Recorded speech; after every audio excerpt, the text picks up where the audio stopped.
Primeiro aos Tessalonicenses, capítulo 4, versículos 13 até 18. Acompanhe com fé a palavra do Senhor. Irmãos, não queremos que vocês ignorem a verdade a respeito dos que dormem, para que não fiquem tristes como os demais, que não têm esperança. Pois se cremos que Jesus morreu e ressuscitou, assim também Deus, mediante Jesus, trará na companhia dele os que dormem. E pela palavra do Senhor, ainda lhes declaramos o seguinte: nós, os vivos, os que ficarmos até a vinda do Senhor, de modo nenhum precederemos os que dormem. Porque o Senhor mesmo, dada a sua palavra de ordem, ouvida a voz do arcanjo e ressoada a trombeta de Deus, descerá dos céus, e os mortos em Cristo ressuscitarão primeiro. Depois nós, os vivos, os que ficarmos, seremos arrebatados juntamente com eles entre nuvens para o encontro com o Senhor nos ares, e assim estaremos para sempre com o Senhor. Portanto, consolem uns aos outros com estas palavras. Amém? Deus nos criou para viver ao seu lado eternamente. Esse era o plano, e sempre foi o plano de Deus. Mas Adão escolheu virar as costas para Deus. Adão preferiu abraçar ao pecado e, por conta disso, a morte passou a ser uma realidade enfrentada por todos nós, os descendentes de Adão. É por isso que nós não sabemos lidar muito bem com a morte, porque nós não fomos criados para morrer. A morte, nós não fomos projetados para morrer. Nós temos enorme dificuldade em encarar, por exemplo, a doença, a dor. Nós temos dificuldade em lidar com a velhice, as forças indo embora, a vista indo embora, a audição. Cada dia que passa, estamos mais próximos da morte. Temos muita dificuldade em lidar com a perda de entes queridos, temos dificuldade em lidar com o luto, quando já perdemos os entes queridos. E até mesmo temos dificuldade em lidar com a nossa própria morte. O que fazer em momentos assim? Em momentos em que a morte está diante de nós. E o que não fazer? O que dizer em momentos assim? Ou o que não dizer? No que nós podemos nos apegar diante da morte? E o que não podemos nos apegar? Será que há alguma esperança para aqueles que morrem? Será que existe alguma saída para a morte? Será que é possível viver nesse mundo sem ser assombrado pela morte? É possível vencer a morte? E então desfrutarmos do propósito para o qual nós fomos criados, viver eternamente diante de Deus? É possível isso? Bom, foi para responder perguntas assim que Paulo escreveu esse texto aqui. Porque os tessalonicenses, eles ouviram o evangelho da boca de Paulo por pouco tempo, 3, 4 semanas. Os judeus que não creram, não gostaram, e começaram a perseguir aqueles irmãos, a ponto de, chegou o momento em que Paulo teve que fugir da cidade, porque senão iam machucar os crentes em Tessalônica. Então, em cuidado por eles, ele teve que sair. Só que não deu tempo de falar tudo que eles precisavam ouvir sobre a fé cristã. 1 ano se passa, Paulo está longe. Nesse período de 1 ano, a perseguição continua. Alguns crentes, daqueles recém-convertidos em Tessalônica, morrem. Talvez por causas naturais, a velhice, doença, um acidente. Mas também talvez por causa da perseguição, nós não sabemos. Sabemos que crentes morreram nesse 1 ano. E uma coisa é certa, os tessalonicenses não sabiam lidar com a morte. Pelo menos numa perspectiva cristã, não deu tempo de aprender. Aliás, a pergunta dessa noite é: nós sabemos lidar com a morte?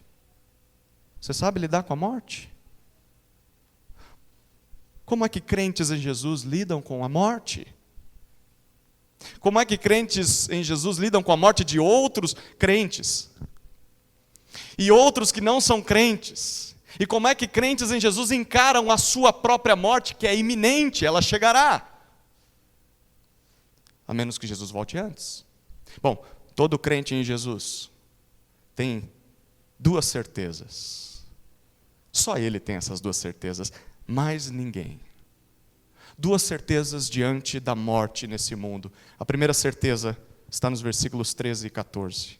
Por crermos em Jesus, temos esperança diante da morte. Por crermos em Jesus, temos esperança diante da morte. Olha o que dizem os versículos 13 e 14.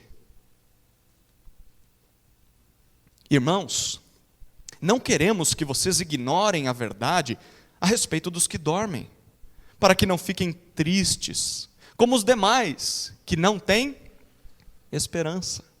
Pois se cremos que Jesus morreu e ressuscitou, assim também Deus, mediante Jesus, trará na companhia dele os que dormem. Paulo e os seus companheiros, aqueles que pregaram o evangelho em Tessalônica, começam esse assunto aqui sobre a morte, lembrando quem todos eles são. Como começa o versículo 13? Irmãos. Nós somos membros da família de Deus. Todos nós somos filhos de Deus porque cremos em Jesus.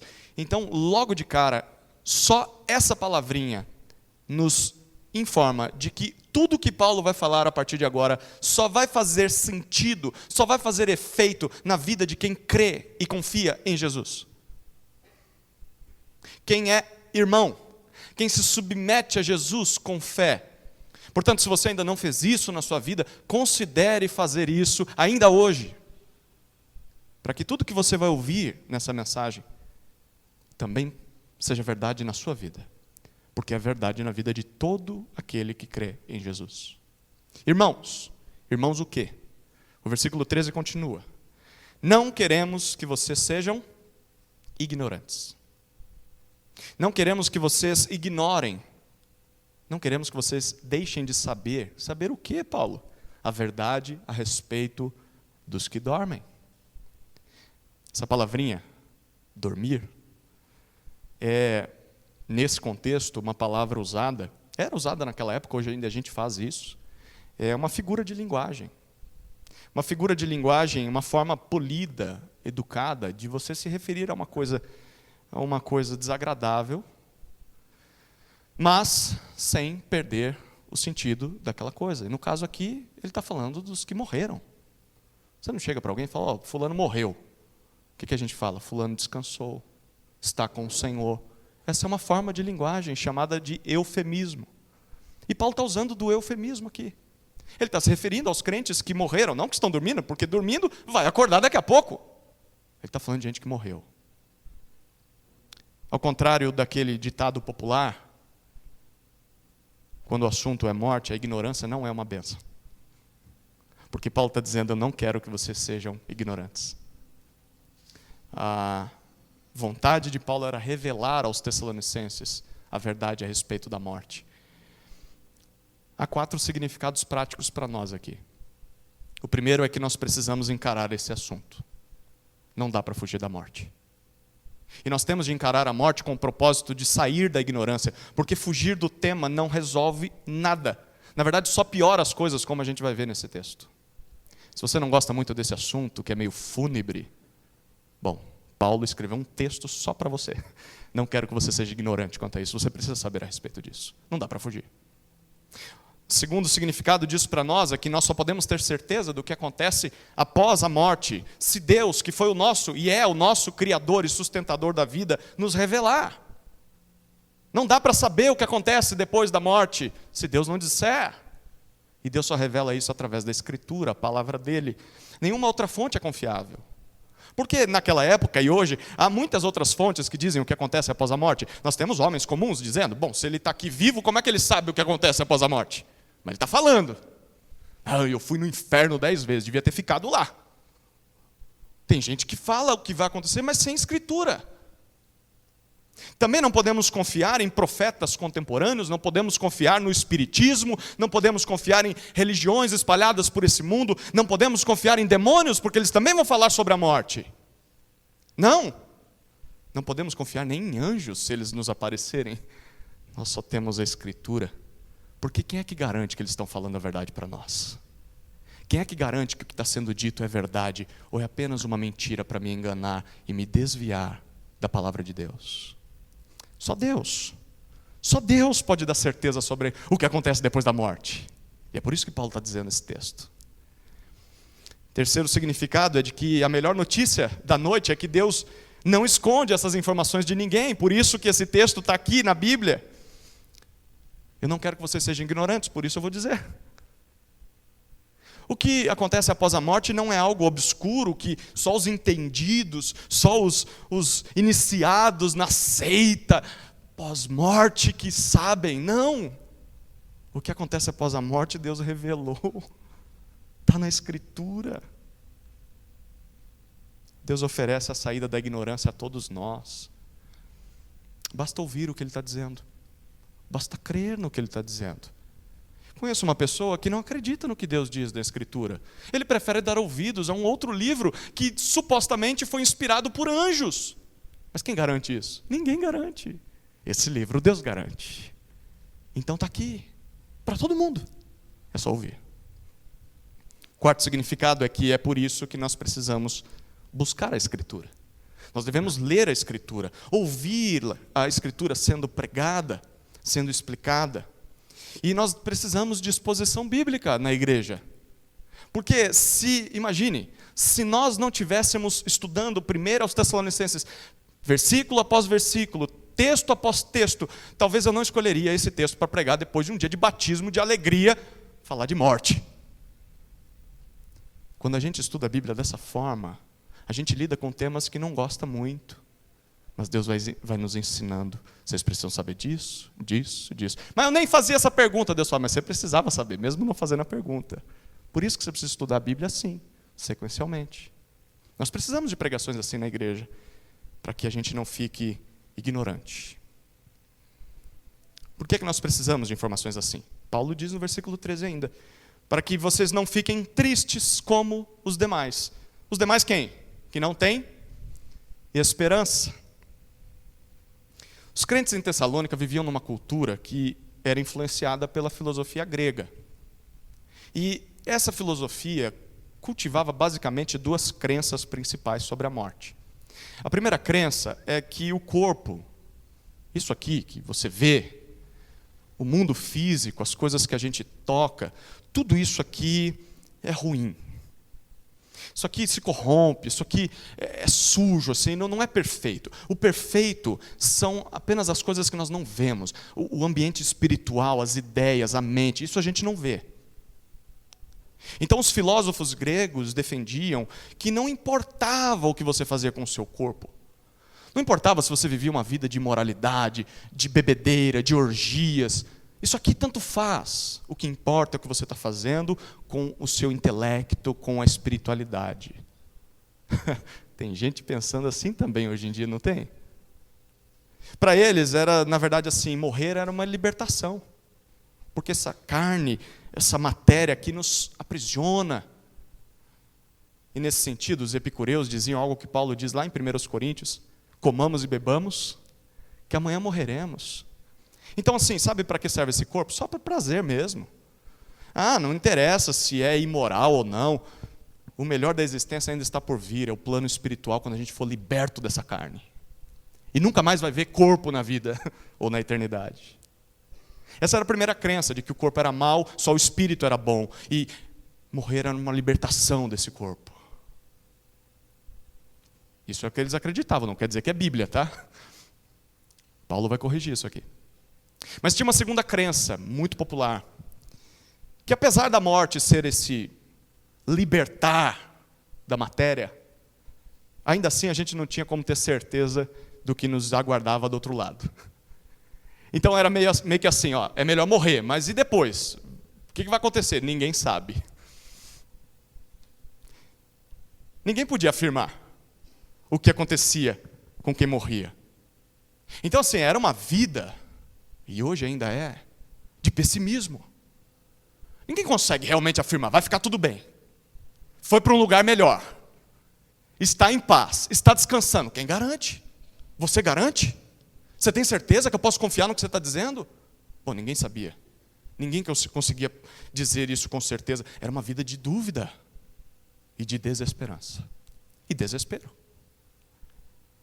Tanto é que era comum, quando você andava pelos cemitérios pagãos, encontrar a seguinte inscrição assim nas lápides: eu não existia, vim a existir, eu não existo mais. Não tinha esperança. Depois da morte só havia trevas, escuridão e uma multidão de incertezas. O que acontece após a morte? Ninguém sabia. E é nesse contexto que Paulo está escrevendo esse texto. E além de tudo isso, talvez a pergunta principal dos Tessalonicenses nesse contexto era: se Jesus vai voltar, como nós cantamos aqui, e Paulo pregou isso para a gente, e Jesus vai nos encontrar vivos nesse mundo, eles acreditavam nisso, o que vai acontecer com aqueles que já morreram? Se os mortos deixam de existir, se não há mais nada, se eles são aniquilados quando morrem, nós não vamos mais vê-los. Eles não vão participar da glória junto conosco? E se eu morrer antes de Jesus voltar? Eu vou ser esquecido no túmulo? E o céu vai ser só para aqueles que ainda estão vivos? Essa era a pergunta dos Tessalonicenses. E é isso que Paulo quer responder aqui. É claro que a morte e o luto produz tristeza. Produz sim. Se você já vivenciou um caso de perda de alguém que você amava, você sabe o que é isso. É um buraco que fica na alma, assim, uma ausência, que nada preenche a não ser o consolo de Deus. É uma ferida que é aberta.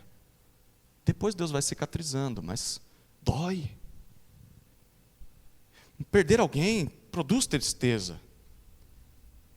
Mas além dessa dor emocional que é comum a todos nós, por conta da partida, da ausência, não vou mais ver essa pessoa aqui nesse mundo. Mas há pessoas que sofrem ainda mais. Pessoas que sofrem por causa da dor espiritual. Não que as pessoas não tenham suas crenças, as pessoas têm suas crenças. Elas acreditam, até o ateu acredita em alguma coisa. Acredita que não existe Deus. Ele sustenta isso com base numa fé. Todo mundo acredita em alguma coisa. E naquela época eles acreditavam em algum Deus. Na época da escrita dessa carta, os romanos acreditavam em vários deuses. Cada deus oferecia um tipo diferente de vida pós-morte. Mas ao invés de o fato de você ter várias opções, hoje em dia também tem um monte de opção, né? Você pode crer no que você quiser. Abre o Google aí, procura crença de vida pós-morte. Você vai achar um monte. Pluralidade de destinos eternos. Ok, mas ao contrário disso trazer consolo, na verdade, isso causa ainda mais desespero. Como assim causa mais desespero? Não é mais fácil? Você tem um monte de opção, eu escolho uma e estou seguro. Tá bom, ok, você escolheu uma opção, você crê em alguma coisa, mas como é que você sabe qual crença é a verdadeira? Se há tantas opções, qual que é a verdadeira? Será que tem uma verdadeira? Porque você vai gastar sua vida e vai confiar a tua eternidade em uma crença que talvez seja falsa. E aí, vale a pena? Como saber? Como ter certeza que de fato as pessoas vão para um lugar melhor? É por isso que os velórios pagãos, tanto daquela época quanto hoje em dia, eles são marcados em sua maioria por um desespero generalizado. Você já foi num velório assim? É um desespero, assim, é escândalo. É gente pulando aos pés do caixão. Não! É uma gritaria. Gente, a gente passando a mão no cadáver, isso é a coisa mais horrorosa que você pode fazer. Porque aquilo ali, nossa, eu quase derrubei o piano. Rafael vai jogar a Bíblia em mim aqui. Você não pode encostar num cadáver. Bactéria, doença. E as pessoas vão lá e beijam. Não, não vá. E é aquele escândalo, é uma inconformidade. Eu não aceito isso. É um monte de dúvida, é um monte de incerteza. E isso é a descrição de um mundo sem esperança. Mas isso não precisa acontecer com aqueles que creem em Jesus. É por isso que Paulo está escrevendo esse texto. Eu escrevo para que vocês não sejam e fiquem tristes como aqueles que não têm esperança. A tristeza é normal, mas aquele tipo de tristeza desesperadora vocês não precisam ter. Aqui tem uma lição para nós. Quem encara a morte com tristeza desesperadora é porque não tem esperança. Foi o que ele disse nesse texto. Mesmo que essa pessoa seja cheia de crenças, ela não pode ter certeza se o que ela acredita é verdade ou não. Portanto, se você se enquadra nesse grupo de pessoas, esses demais que Paulo disse, que mesmo crendo não tem certeza sobre o destino pós-morte, o convite para você nessa noite é: venha até Jesus com fé. Venha aos pés de Jesus, porque só nele nós podemos encontrar firme convicção do que vai acontecer após a morte. Só nele a gente encontra a verdade. E se te resta dúvidas ainda, basta comparar velórios de descrentes com velórios de crentes. Porque você já foi em velório de crente verdadeiro? Experimente. Vamos orar para Deus levar alguém? Não, não vamos orar não. Quero que todo mundo fique aqui. Mas se acontecer, você vai ver a diferença. Gritante. Há tristeza lá, sim. Mas também a certeza. A convicção. Segurança eterna. Que esperança é essa, Paulo? Versículo 14 ele começa a descrever. Ele faz uma comparação no versículo 14. Olha o que diz o 14. Ele diz: pois, se cremos que Jesus morreu e ressuscitou, você crê nisso? Crê que Jesus morreu e ressuscitou? Se nós cremos no Evangelho, se nós cremos na obra de Jesus para nos salvar dos nossos pecados, para perdoar os nossos pecados, assim também nós devemos crer, continua o versículo 14, que Deus, mediante Jesus, trará na companhia dele os que dormem. Quando Paulo diz isso aqui, ele está afirmando pelo menos 3 coisas para nós. A primeira é que o mesmo Deus que ressuscitou Jesus dentre os mortos, fará Jesus voltar a esse mundo. Para Paulo e os seus companheiros, isso era uma certeza, não era assim, talvez ele vai trazer Jesus de volta. Não, ele diz, ele vai trazer. Do mesmo jeito que Jesus morreu e ressuscitou, Deus vai trazê-lo de volta. E essa deve ser uma certeza para mim e para você, baseada no passado. Jesus morreu, Jesus ressuscitou. Então, Paulo está dizendo, essa é uma garantia de que no futuro, Deus também fará Jesus voltar. O próprio Deus vai cumprir isso. Agora pense no seguinte, desde a queda ao pecado de Adão, até passando pela promessa do Messias, do Salvador, quanto tempo demorou para Jesus vir a esse mundo? Para aqueles que estudam a Bíblia cronologicamente, dá mais ou menos uns 6.000 anos. Desde a queda até a vinda de Cristo. No mínimo 6.000 anos, desde Gênesis até Malaquias. Mesmo demorando tanto, Deus cumpriu o que prometeu. Sim ou não? Pelo menos 6.000 anos. Agora, quanto tempo se passou desde que Jesus morreu e ressuscitou? Você é bom em matemática? 2.024 anos, mais ou menos. 2.000 anos, mais ou menos. Será que a promessa vai falhar? Certamente não vai. Jesus pode voltar hoje, mas Jesus também pode demorar mais algumas centenas de anos, mais alguns milhares de anos. Mas uma coisa é certa: se ele morreu e ressuscitou, ele vai voltar. Deus vai trazê-lo de volta. E essa é a primeira afirmação de Paulo, e nisso nós podemos confiar. Segunda afirmação de Paulo: os que morreram, crentes em Jesus, já estão com ele. Porque perceba o detalhe no versículo 14, Paulo diz, Deus trará na companhia ou juntamente com ele os que dormem. Sabe o que isso significa? Que quem morre crendo em Cristo já está com Cristo. Quem morre crendo em Jesus já está com Jesus. É claro, ainda falta um corpo. É bem provável que esteja em espírito. Certamente está. Mesmo que o corpo tenha sido enterrado nessa terra. A gente viu ele sendo sepultado aqui. Mas desde o Gênesis, Deus disse, o pó volta à terra de onde veio, e o espírito volta a Deus que o deu. E esse espírito, segundo o texto, está com Cristo. Ou seja, quem morreu crendo em Jesus está melhor do que eu e você. Está muito melhor. Está com Cristo já. Isso vai de encontro com uma famosa heresia daquela época e defendida, ou melhor, uma heresia que foi criada ao longo do tempo aí, defendida por alguns círculos religiosos e pseudo-cristãos. Gente que se diz cristã, mas na essência não é cristã. A gente gosta das músicas deles, eles gostam de guardar o sábado. É uma heresia o que eles defendem. A heresia é chamada de sono da alma. Já ouviu falar? O que o sono da alma afirma? A heresia de que após a morte nós dormimos, apagamos até Jesus voltar. Então assim, você esquece de tudo, fica lá enterrado. E o meu espírito fica lá também. Está dormindo, sonífero assim, até que Jesus volte. Nada disso. Segundo Paulo, os que dormem com Cristo, em Cristo, crendo em Jesus, já estão com Jesus. Eles vão voltar com Jesus, porque estão com Jesus lá. Gente, isso traz esperança para a gente, não traz?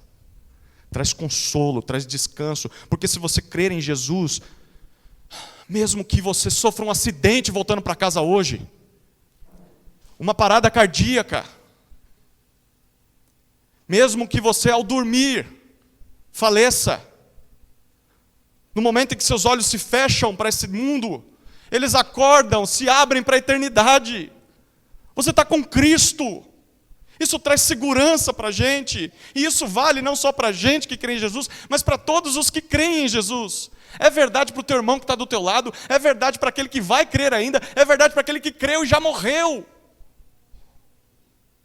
Mas fica um alerta aqui.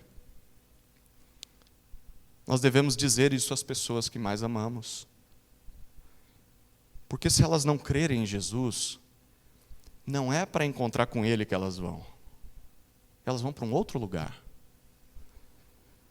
Elas vão para longe de Deus, longe de Cristo. Elas vão para o inferno. Gente, anunciar isso para as pessoas que nós amamos tem que ser a nossa missão de vida. O que teu filho mais precisa não é carreira. O que teu filho mais precisa não é do bom e do melhor. O que teu filho mais precisa não é ser um engenheiro, ir para a Lua, conseguir pisar em Marte, não é isso que ele precisa não. Ter sucesso nesse mundo, o que ele precisa é quando morrer, estar com Cristo. É isso que interessa no final das contas. Porque essa vida passa, é um sopro. Isso é a vida. O nosso trabalho é dizer isso para os nossos filhos, dizer isso para o nosso cônjuge, se ele não crê em Jesus ainda, dizer isso para os nossos amigos, dizer isso para o seu namorado e para a tua namorada, se ele ainda não crê em Jesus. Lembra do testemunho do Guilherme aqui, semana passada? Comecei a namorar com a Raíssa. Isso aqui vai ficar gravado, depois ele fala, pô, você me citou no sermão, né? Ainda bem que ele não está aqui, posso falar mal dele. Comecei a namorar com a Raíssa. E aí eu me dei conta de que eu estava indo para o inferno, quando ela disse, eu não conheço Jesus. E ele cresceu na igreja, ouvindo o evangelho, achando que era crente, mas não era. E ele percebeu, eu também não conheço Jesus. Eu preciso de Jesus. E pregou Jesus para ela também. E aí os dois se converteram. Foram batizados ontem.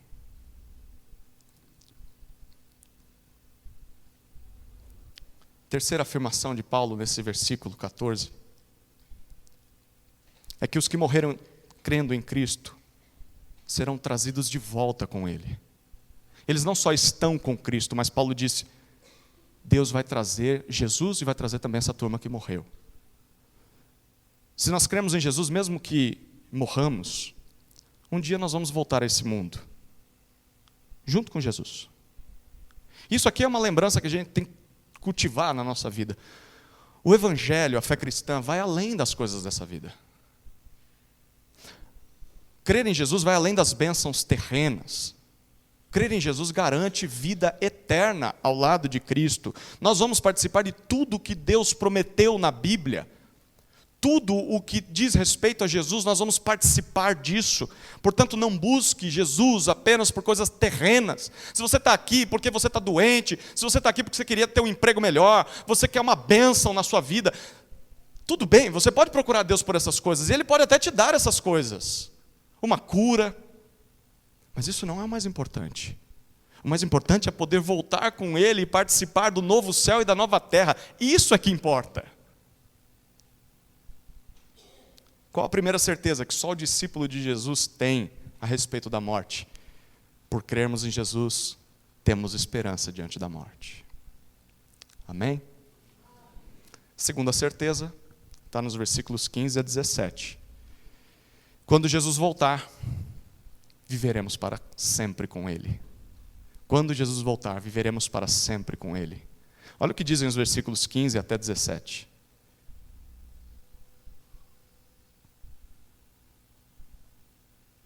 E pela palavra do Senhor, ainda lhes declaramos o seguinte: nós, os vivos, os que ficarmos até a vinda do Senhor, de modo nenhum precederemos os que dormem.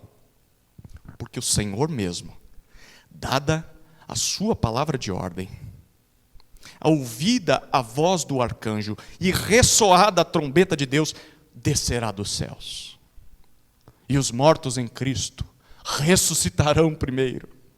Depois nós, os vivos, os que ficarmos, seremos arrebatados juntamente com eles entre nuvens para o encontro com o Senhor nos ares.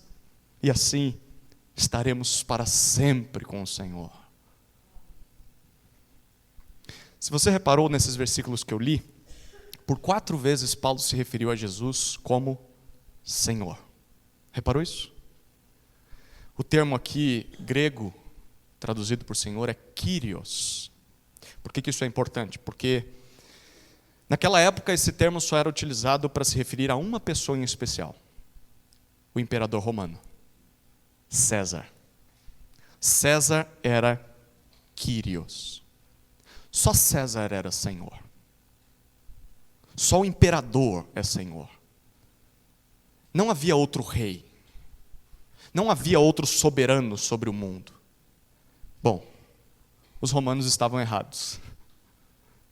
De acordo com o Evangelho, o Criador, o Deus Todo-Poderoso, de todas as coisas, decidiu entregar o governo de tudo que ele fez a um outro rei, não a César. Quem é César? A gente não conhece, né? Morreu. Todos os que assumiram a coroa no Império Romano morreram. Deus passou a coroa, o trono do universo, da história, de toda a criação, para um que vive eternamente. Diante de quem César não passava de uma formiguinha insignificante, Deus passou o governo da criação para o seu Filho Jesus Cristo. Jesus é Rei. Jesus é Kyrios. Jesus é Senhor. Após a sua morte e ressurreição, Deus de fato já concedeu a Jesus o reinado sobre toda a criação.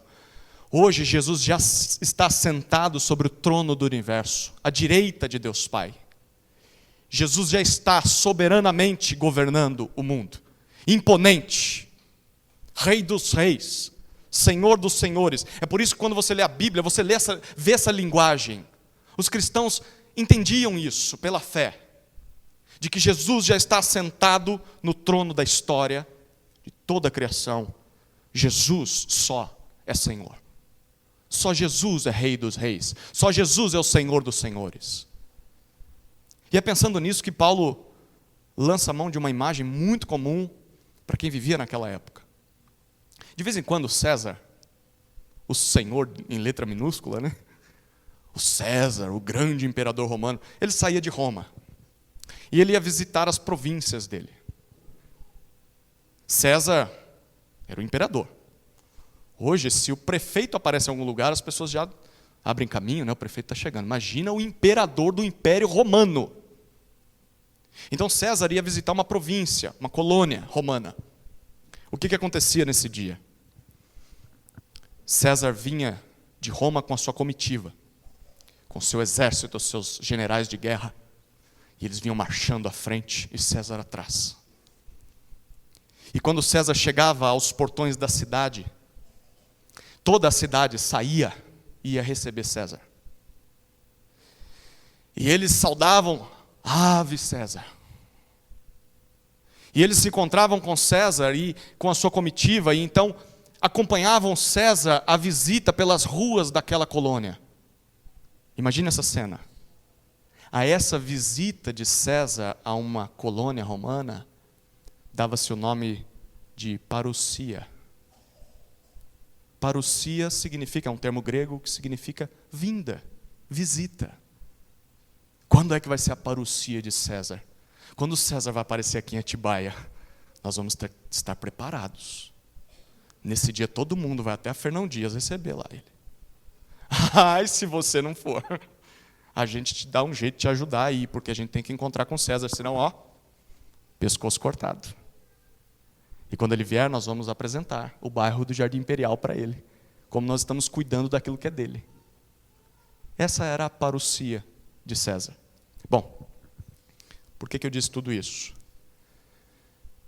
Porque Paulo e seus companheiros no versículo 15 afirmam, em nome do verdadeiro Senhor da história, em nome do Senhor, não de César, Senhor Jesus, nós, os vivos, os que ficarmos até a parousia, até a vinda, visitação do verdadeiro Senhor, não César, mas Jesus, de modo nenhum precederemos os que dormem.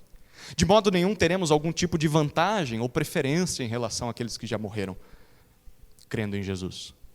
O que Paulo está dizendo no versículo 15? Bom, umas 3 ou 4 coisinhas aqui. A primeira é que Jesus visitará esse mundo mais uma vez. Jesus sim visitará esse mundo mais uma vez, como César fazia nas suas colônias romanas. Por mais que as pessoas ao redor não acreditem, Deus garante que isso vai acontecer. A pergunta é, você está preparado para essa visitação? Tem certeza? Jesus vai voltar. A segunda implicação do que Paulo está dizendo no versículo 15 é que Jesus pode voltar a qualquer momento. É nisso que Paulo e os seus companheiros acreditavam, que Jesus voltaria enquanto eles estivessem vivos. Você reparou que ele disse? Nós, os que estivermos vivos. Eles acreditavam que Jesus iria voltar ali no primeiro século. Enquanto Paulo está escrevendo essa carta, provavelmente na década de 50, 40, 50, Jesus vai voltar. Enquanto estamos vivos. É por isso que a vida cristã daquele povo era levada a sério. Porque eles realmente acreditavam. Como disseram no passado, os teólogos do passado diziam assim, os crentes do Novo Testamento viviam como se Jesus tivesse morrido ontem, ressuscitado hoje e fosse voltar amanhã. Você consegue viver dessa forma? Como se Jesus tivesse morrido no sábado, ontem, ressuscitado hoje pela manhã e fosse voltar segunda-feira? Se você realmente acreditar nisso, isso vai mudar a sua vida, não vai mudar? Você vai começar a priorizar as coisas que realmente importam na sua vida. É assim que Paulo e seus companheiros viviam. A pergunta é, nós estamos crendo dessa forma? Nós vivemos com essa consciência, com essa expectativa? Como se Jesus pudesse nos visitar a qualquer momento? Nós vivemos em santidade, em obediência, esperando, preparando as ruas para que Ele visite. Será que desejamos isso? Ou será que se Jesus voltar, vai pegar a gente de surpresa? Ele chegou, não deu tempo de me preparar. Deu tempo sim, você que não deu atenção. Ou talvez para alguns o retorno de Jesus vai ser um estorvo. Está me atrapalhando. Eu não casei ainda. Eu não tive filhos, eu não fui para a faculdade. Espera mais 50 anos. Na próxima geração o senhor vem. Não, Jesus não vai estragar os nossos planos, não. Se ele voltar antes do casamento do Gustavo e da Kelly, é bênção. A gente vai celebrar um outro casamento. Cristo e a sua noiva, a igreja. Terceira implicação do que Paulo diz no versículo 15, quando Jesus voltar, haverá crentes vivos na terra.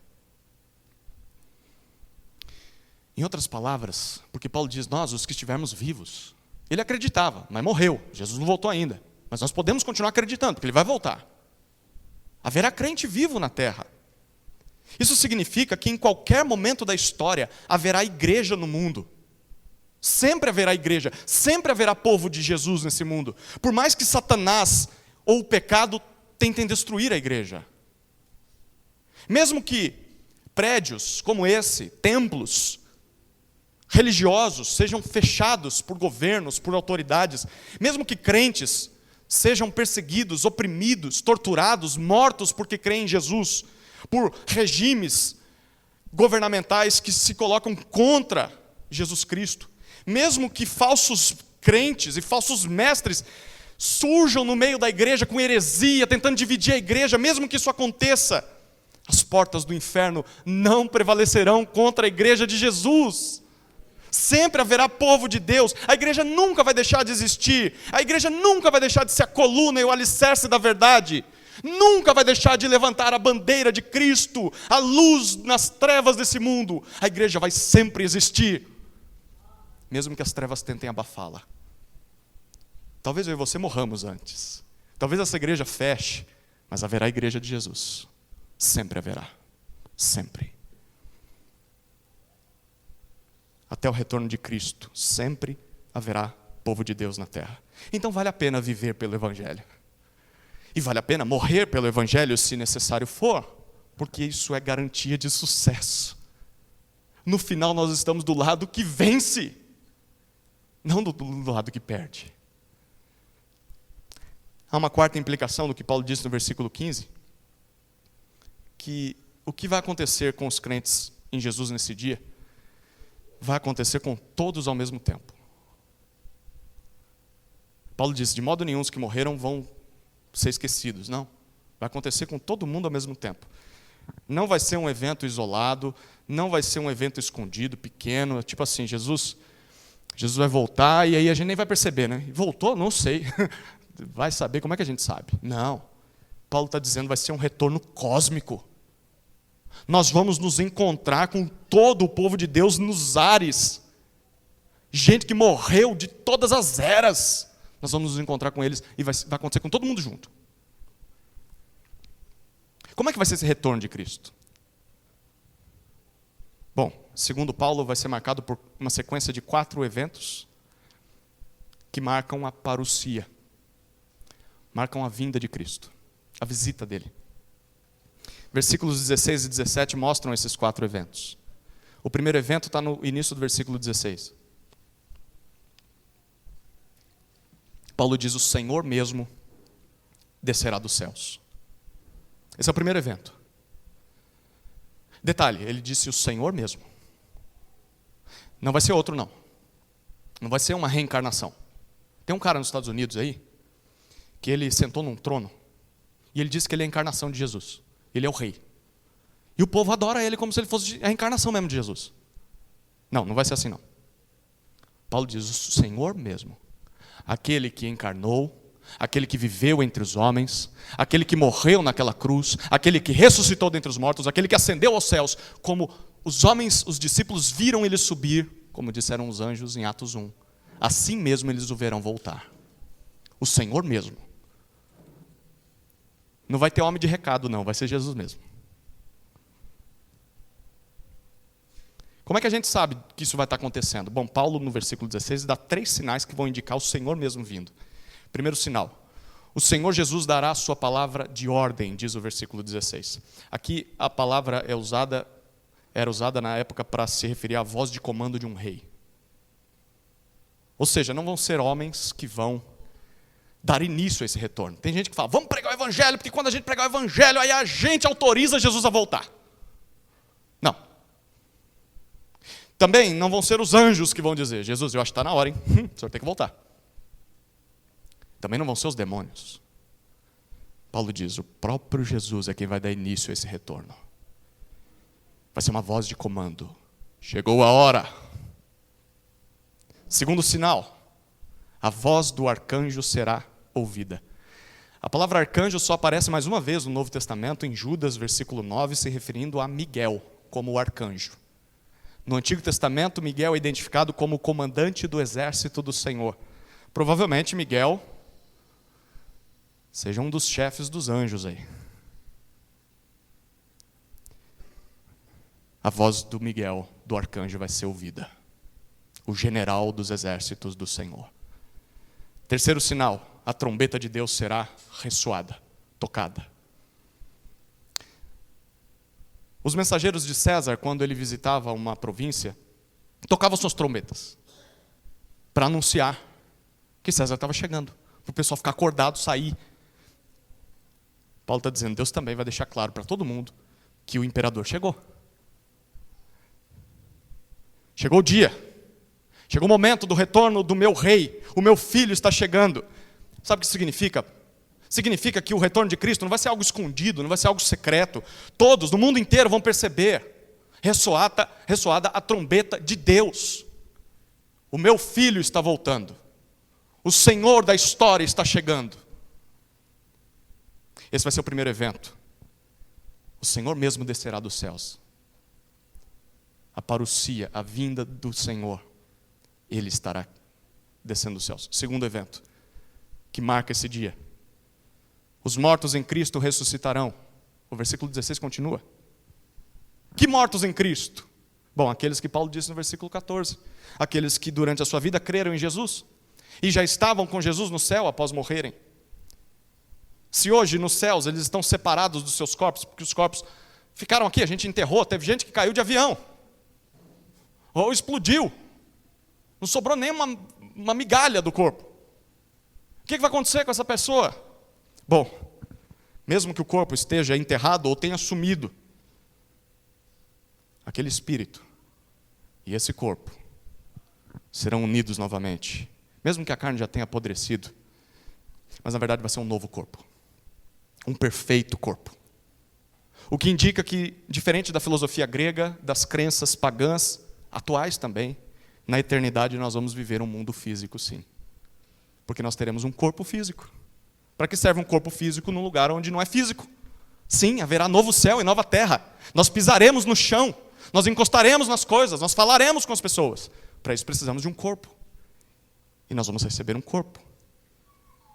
Um corpo glorificado, sem pecado, sem doença, sem morte. Gente, isso aqui é para animar a gente. Sabe o esporão que está doendo aí? Sua cabeça está latejando agora? Kathleen, a coluna, né, fez a cirurgia, está andando devagar. Um dia essas dores, essas limitações vão ter fim. Um dia nós vamos receber um novo corpo. Mas o versículo 16 termina com uma palavrinha. Os mortos em Cristo ressuscitarão primeiro. E aqui o pessoal faz muita confusão com essa palavrinha primeiro. Uma palavrinha dá tanto problema na teologia. Será que haverá uma segunda ressurreição? Porque ele falou primeiro. Será que vai ter uma segunda? Uma terceira? Algumas correntes teológicas defendem isso. Bom, olha, eu sinto informar, mas de acordo com a gramática não é isso, tá? Só gramática, não vou nem entrar em assunto teológico, só gramática. Pela forma com que Paulo está escrevendo aqui, o versículo 16 ele fala primeiro. Como é que começa o versículo 17? Depois, nós, os vivos. Paulo está comparando no versículo 16 os que morreram, no versículo 17 os que estão vivos. Então é primeiro relacionado aos vivos. Em outras palavras, literalmente o que Paulo está dizendo aqui é o seguinte: em primeiro lugar, antes de Deus lidar conosco, os vivos, Deus vai lidar com os que morreram. Primeiro, Ele vai ressuscitá-los. Então, vai tratar com a gente que está vivo. Gramática, gente, só isso. No português a gente resolve esse negócio. Terceiro evento que marca a visita de Cristo. Os vivos se encontrarão com Ele nos ares. Ou melhor, com eles, os mortos que ressuscitaram. O versículo 17 começa com isso. Os crentes que morreram ressuscitam. Paulo diz, nós, os crentes que estivermos vivos, seremos arrebatados juntamente com eles, ao mesmo tempo, entre nuvens, para o encontro com o Senhor nos ares. Bom, de novo a gente tem uma palavrinha aí que causa divisão no meio teológico. O que será que isso significa? Agora, de novo, eu vou frustrar toda a sua infância. Será que isso significa que nós vamos sumir do nada? Eu vou sumir da minha casa, do meu trabalho, dirigindo o carro, vou sumir. No avião, vai ter um piloto lá, pilotando o avião. Ele some. O que vai acontecer com o avião? E as pessoas que não sumirem? Vamos deixar só as roupas do corpo para trás, vai ficar só isso aqui, e vai cair.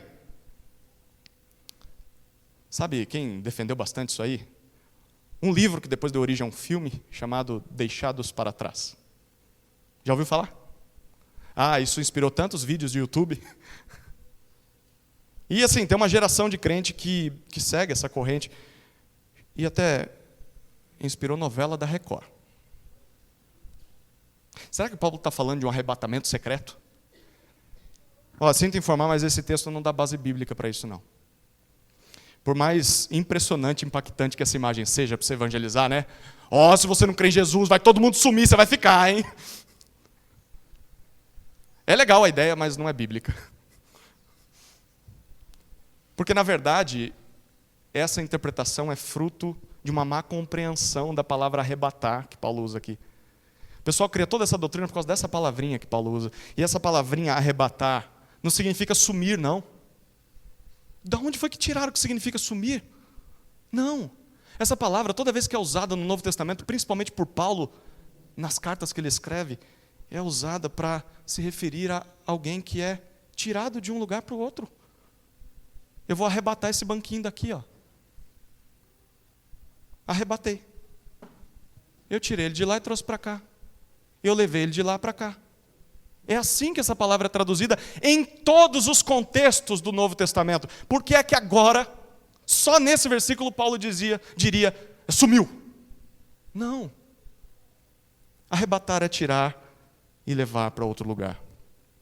A tradução literal desse versículo talvez seria assim: depois que os crentes que morrerem ressuscitarem, todos nós, vivos e mortos, eu que vou ficar vivo com aquele que morreu, mas ressuscitou, eu vou vê-lo, e nós seremos levados, conduzidos até o encontro com o Senhor nos ares. Como era o encontro dos cidadãos de uma província romana quando César chegava. Eles iam todos juntos à entrada do portão da cidade. É só isso que Paulo está dizendo aqui. Por que a gente complica tanto? Quarto evento que marcará o retorno de Cristo. Final do versículo 17. O povo de Deus estará para sempre com o Senhor. Aqui tem uma boa definição de vida eterna. Paulo diz no final do versículo 17: estaremos para sempre com o Senhor. Esse texto nos dá duas certezas. Quem crê em Jesus hoje, viverá com Jesus para sempre.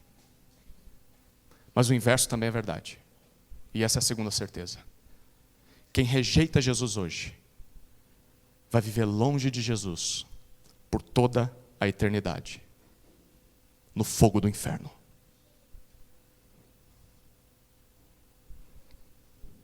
De qual lado você vai estar?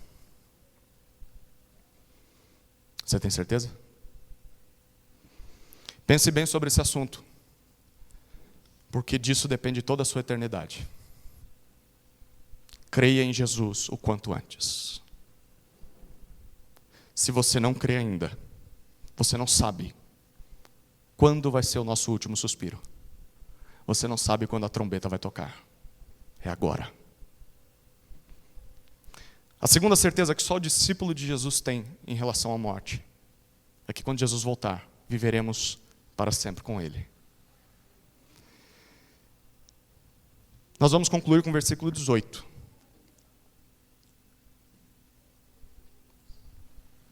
Porque o 18 é a conclusão de Paulo. E tinha que ser a conclusão desse sermão também. O que diz Paulo no versículo 18? Portanto, consolem uns aos outros com estas palavras. Queridos, é claro que Paulo não está fazendo aqui nesse texto um tratado teológico sobre os eventos, todos eles, que vão marcar o retorno de Cristo. falta coisa aqui. Você provavelmente está coçando a cabeça aqui, está olhando suas anotações. Não, peraí, está faltando o anticristo. Onde entra o anticristo nessa jogada? Ou talvez você está pensando, está faltando o juízo final? E o juízo final não vai ter? Está faltando a condenação ao inferno? O texto não falou disso. Está faltando a nova criação, a nova Jerusalém? Tem coisa faltando nesse texto, não tem? É lógico que tem. Porque a intenção de Paulo não era dizer, deixa eu contar aqui, tintim por tintim, o que vai acontecer quando Jesus voltar. Não! Apocalipse faz isso com mais detalhes. Mas a intenção de Paulo, lembra qual pergunta ele está respondendo? A pergunta é, como crentes em Jesus devem lidar com a morte? A morte dos meus irmãos queridos, a minha própria morte. Tendo duas certezas. Por crer em Jesus, nós podemos ter esperança diante da morte. E a segunda certeza, quando Jesus voltar, viveremos para sempre com Ele. Creia nessas duas coisas e está bom. E o que a gente faz com essas duas certezas? Bom, alguns sabem o que fazem com essas duas certezas? Eles guardam para si. Eu vou armazenar tudo isso aqui no meu HD, no meu cérebro. Eu vou colocar naquela caixinha ou naquela pasta que diz informações quanto ao futuro. 3 pontinhos. E aí tudo que eu recebi desse texto eu vou jogar para lá. Quando nós tivermos um debate teológico na igreja, ou quando aquele irmão da outra denominação se levantar e falar que vai ser assim, eu vou pegar essa caixinha, essa pasta, vou abrir, vou jogar na frente dele e vou falar, deixa eu te dar um monte de argumento teológico para defender a minha posição escatológica. E aí vai para debate na internet, vai para debate com o irmão, divide família por causa disso, divide igreja por causa disso. Eu fico imaginando Paulo olhando para a igreja fazendo isso. Não, vocês não entenderam. Eu não escrevi isso para dividir igreja. Eu não escrevi isso para vocês brigarem. É o contrário. Eu escrevi isso para produzir crescimento na igreja. Eu escrevi isso para que vocês fossem santificados, edificados.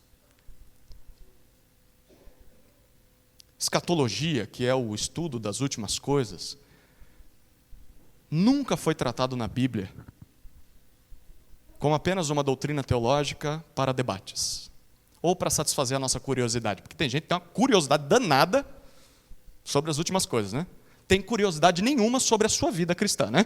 Assim, de largar pecado, de discipular os filhos, de evangelizar, de ter uma vida de santidade, mas escatologia, ó, sabe tudo, sabe do final, mas não trabalha o meio, né? Não é para satisfazer curiosidade, não é para a gente ficar brigando com os outros, não. Escatologia serve para edificar a igreja.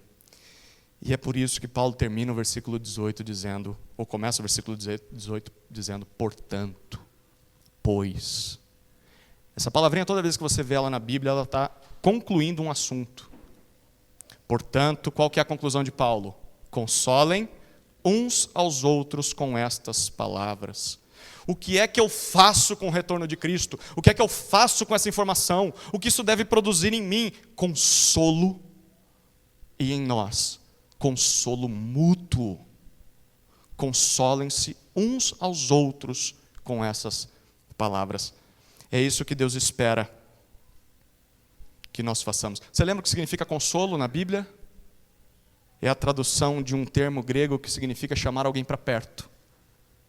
Aí você chama essa pessoa para perto, você se coloca ao lado dela em amor, para exortar ela. Dizer, meu irmão, você está acreditando numa coisa que é errada, a Bíblia diz outra coisa, mas eu não estou aqui só para te dar uma cajadada, eu não estou aqui para te ferir, eu estou aqui para te ajudar, eu estou interessado no teu crescimento. Então, irmão, está errado, deixa eu te mostrar o que é certo, deixa eu te consolar, porque talvez você fique triste, você se arrependa e chore, e agora eu vou te encorajar. Consolo significa tudo isso. Agora a gente levanta e continua caminhando, meu irmão. Que bênção, você ouviu. Isso é consolo. É isso que Deus espera que a gente faça uns com os outros diante desse texto e com esse texto. Especialmente nos momentos de tristeza e de luto. Detalhe, o texto está apontando para todos. Todos os crentes em Jesus devem se consolar com essas palavras. Eu queria finalizar essa mensagem com 3 aplicações finais. Diante do versículo 18. A primeira aplicação é que nós não devemos delegar essa tarefa apenas aos pastores e líderes. Sim, os pastores e líderes devem se aproximar dos que sofrem. É parte do papel deles. Eles devem estar no velório. Eles devem estar num leito de hospital. Sim, eles devem estar perto dos enlutados e consolar essas pessoas. Mas todos nós também. Paulo está escrevendo essa carta não é para o pastor em Tessalônica, ele está escrevendo essa carta para a igreja em Tessalônica. Todos vocês devem consolar uns aos outros com estas palavras. É tarefa de cada crente. Você que está ouvindo aqui hoje, Paulo está dizendo isso para você. Console os outros com estas palavras. Não espere que o seu pastor faça isso. Se ele não está fazendo, exorta ele. Mas se você não está fazendo, você merece exortação também. Porque esse é seu trabalho também. Deus não mandou que só pastores consolassem o rebanho, mas que todo o rebanho se consolasse mutuamente, inclusive consolasse os seus pastores, inclusive consolasse os seus líderes. Porque muitas vezes a igreja espera consolo, mas não está disposta a oferecer consolo. Todos nós precisamos de exortação e encorajamento. Todos nós. Consolem-se. Essa é a primeira aplicação. Todos nós devemos fazer isso. Segunda aplicação. Nós devemos consolar outros irmãos. E não só receber consolo. Sim, esse texto está dando uma ordem para que outros me consolem. E talvez aqui você está muito animado a ler esse texto. Sim, quando eu precisar de consolo, eu vou ser consolado. Essa igreja tem que me consolar. Mas o texto também está dizendo outra coisa. Você também tem que consolar as pessoas quando elas precisarem. Aí o calo aperta, né? É muito comum ver crente melindroso, crente maldizente, que simplesmente se queixa de não ter sido visitado, de não ter sido procurado, de não ter sido consolado quando sofria, mas que não moveram e não movem um dedo para sequer tentar descobrir se o outro está sofrendo. Quanto mais ir até o outro, visitar o outro, ligar para o outro, sentar do lado do outro, chorar com o outro, para consolá-lo. Ou eu estou falando mentira? Isso a gente não vê nas igrejas. Isso a gente não vê na nossa igreja.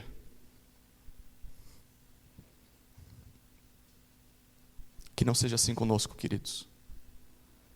Antes de querermos ser consolados, também sejamos consoladores. Essa é a vontade de Deus para a sua igreja. É a vontade de Deus para mim e para você, querido irmão. Terceira e última aplicação da noite. Para consolar uns aos outros, nós devemos usar as palavras de Deus. Por isso é que Paulo disse no final do versículo 18, consolem uns aos outros com estas palavras. Estas palavras, não outras palavras. Sabe o que você vai usar no momento de dor do seu irmão? Estas palavras, as palavras de Deus. Como eu disse no início, nós não fomos feitos para morrer. A morte é resultado do pecado no mundo. A morte, Jesus venceu a morte. Jesus venceu a morte para nos conduzir ao nosso verdadeiro propósito, a vida eterna, o encontro eterno com Jesus nos céus. Mas até que esse dia chegue, e a gente está esperando isso, a gente vai cantar sobre isso. Até que esse dia chegue, nós temos de lidar com a doença. Nós temos de lidar com a debilidade física, com a morte. E nesses momentos, qual que é a nossa tendência? É não saber o que falar. Não é assim? Eu não sei o que eu vou falar para a pessoa. E aí não é só não saber o que falar, a gente também não sabe o que fazer. Eu vou lá ou não vou? Eu abraço ou não abraço? Eu choro ou não choro? Eu rio com ela ou não rio? Porque ela começou a rir. E aí eu faço o quê? A gente não sabe o que fazer. E aí o que a gente faz? A gente age com prudência, fica quietinho. É isso que a gente faz? Não. A nossa língua grande quer falar alguma coisa. Aí a gente começa a abrir a boca. É uma tentativa legítima de consolar os outros. A gente não sabe o que fazer, a gente quer ajudar de alguma forma. Eu quero consolar essa pessoa, quero falar alguma coisa para animar ela, não sei lá o que eu posso fazer. E aí a gente começa a falar, e a gente fala um monte de coisa. E um monte de coisa que na sua maioria Deus não queria que nós falássemos. É exatamente nesse momento que a gente deveria ficar quieto ou falar o que Deus queria que a gente falasse. E a gente até fala coisas em nome de Deus. Não, Deus sabe de todas as coisas, Deus vai te dar de novo, ou Deus vai te dar outro filho no lugar desse que você perdeu. Deus vai? Onde Deus prometeu isso? Me mostra o versículo, o capítulo da Bíblia que fala isso. Não, mas você está afirmando. Você está trazendo para si essa responsabilidade, você está dizendo isso em nome de Deus. Deus não te deu esse direito de dizer algo em nome de Deus, se Ele não falou. E a gente faz falsas promessas para as pessoas. Deus vai curar o teu filho, Deus vai tirar essa pessoa do leito hoje. Quem disse? Deus não disse, você não tem direito de dizer isso. E aí se Deus não tira, se a pessoa morre, a pessoa vai ficar revoltada, não é contra você, ela vai ficar revoltada contra Deus. Ela não vai querer entrar numa igreja nunca mais na vida dela. Porque para ela Deus mentiu. Mas Deus nunca mentiu, foi você que mentiu. Foi você que falou em nome de Deus, coisa que Deus nunca tinha dito.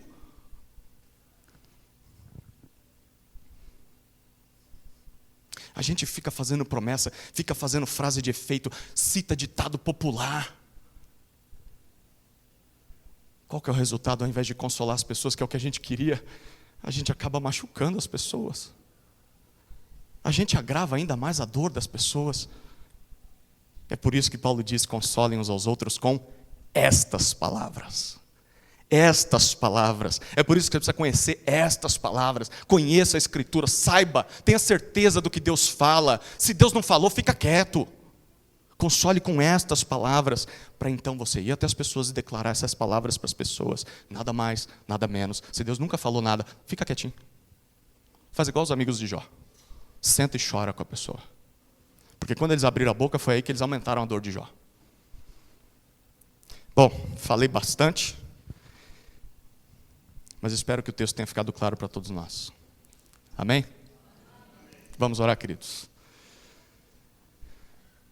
Pai amado, obrigado pela Tua palavra, obrigado porque ela traz esperança para nós, traz exortação também, mas traz o remédio, traz a cura, traz o perdão, traz a graça, traz o consolo, traz o encorajamento.